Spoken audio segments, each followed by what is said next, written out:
At ayun na nga mga best friend, nagsimula na silang magsulat na kung saan-saan.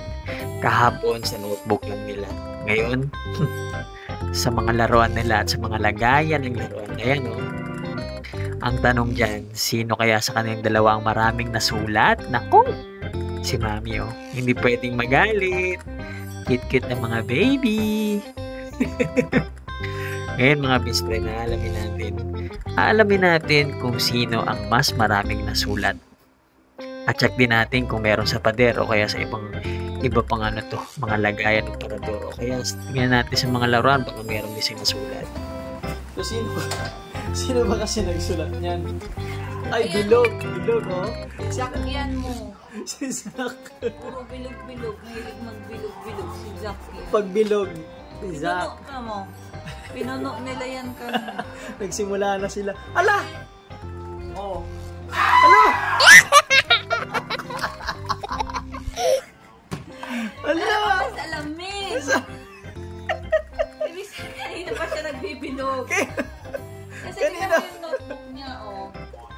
Yung notebook ni Zack. Puro bilog kasing ni Zack. Yan. Alam mo talagang siya ang Kay Zam pala, mga straight line? Oo, yan, ganyan ito kay Jam. Kay straight line kay Zam. Pag ganito kay Jam, kay Zack. Yan. Kaya lang, check natin. Puro bilog to. Kay Zack. Ito rin. So, puro bilog.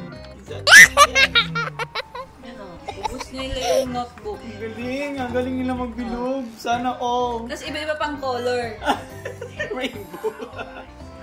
Abstract.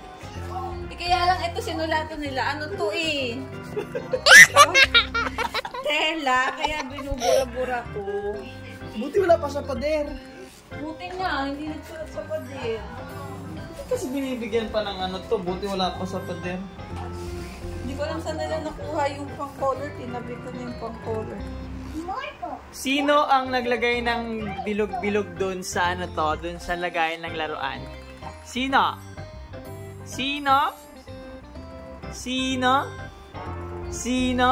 Ayaw, Mami.